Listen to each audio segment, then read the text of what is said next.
Hey, in this video, I'm excited to share with you some stuff about sewer tile and sewer pipe folk art.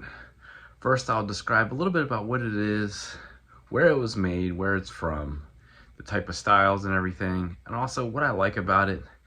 Throughout the video, I'll show some examples. Some of these are things I've owned, some I've seen out and about shopping recently, and some I've pulled from catalog auctions online. But hey, let's dive right in. First, if you're interested in sewer tile or sewer pipe folk art, there is a book from 1973 that you really need to grab. Sewer tile or sewer pipe is literally pipes made out of clay. Some of it was produced prior to the Civil War, but the real manufacture of it didn't take off until the 1880s to 1920s, when they developed machines to make it. It was a big area of manufacture up until the 1940s, but continued past that. In fact, there were still working factories in 1973 when Addison published his book. In his book, he mentions that over 90% of the folk art sewer tile is from the 20th century. I would agree with that assessment and say even more of it is after 1920s. Age doesn't really matter as much to sewer tile folk art as it does other aspects of antique folk art, partly because so much of it was just made after the 1900s. Folk art, of course, differs from fine art. Generally, it's the training of the artist and their intent. However, that doesn't mean that the result is without merit. For some collectors, it taps into more emotions than fine art.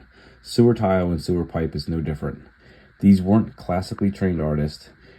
These materials were made at the end of the day with leftover clay or during a lunch break. They were made for fun or for gifts. These weren't really made for resale.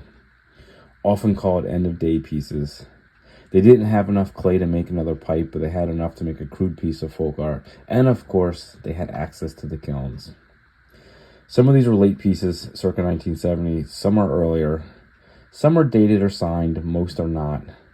Some were made with molds. The molds were made out of plaster of Paris. Pieces made with the same mold would get progressively smaller each time the molds were used. You would have the initial mold and then make a casting out of it, and then you would make a new mold off the casting. Thus, the pieces got smaller over time. Some of my favorite pieces have been free-formed. They tend to be crude, but again, full of emotion. Most sewer tile and sewer pipe tends to get attributed to Ohio. That's because most sewer tile factories were located in Ohio. However, factories were also located in Indiana, Illinois, Pennsylvania, West Virginia, New York, and a few other places. However, about 90% of the factories listed in the book are from Ohio. The lateness hurts it, of course, but it is real. It's not a reproduction, as the book talks about. These pieces were made into the 60s or 70s even, as the sewer tile plants were still in operation. But this is this nice piece of folk art. Simplistic face, but has a really neat modern aesthetic to it. Okay, this is cool because of the modern aesthetic to the design. Almost looks ancient Egyptian too, or something like that. But it's supposed to be a stoneware book or pottery book. You can see they even drew pages there on the sides. A little bit of damage. This has sold. I'm actually filming this after I've sold it. So, cool thing though, I got this from a Midwestern collection, but found in Ohio, I believe. Like most sewer tile. Attributed to Ohio, but a really cool book with the modern design. They did not put like a title or anything on it, but definitely can see the people had some skill who made this, but also they were slightly naive. Had some skill, but slightly naive at the same time. So pretty cool folk art. And here's the most exciting piece I've ever handled. It's this sewer tile cannon. Yes, a cannon. As you can see right there on the bottom is signed JG, pointed there. You got the horse, and then you got this like recessed lion, English looking mark. A really cool thing.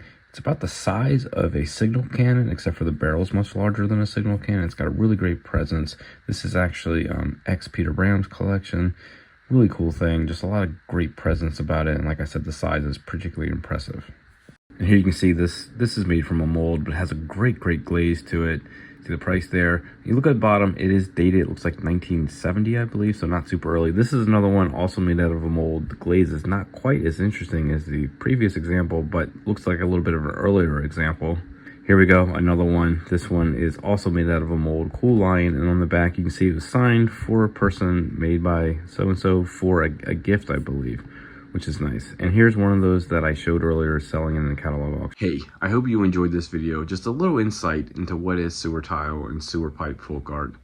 And of course, there's more information out there if you're looking for it. So dive right into Google. There's some great articles out there. And like I said, the book is a nice source, a nice resource as well. And of course, you can find it at shows and talk to the dealers about it. But hey, it's out there. Go check it out. And if you enjoyed this video, please hit like and subscribe to see my other content. Thanks. Peace.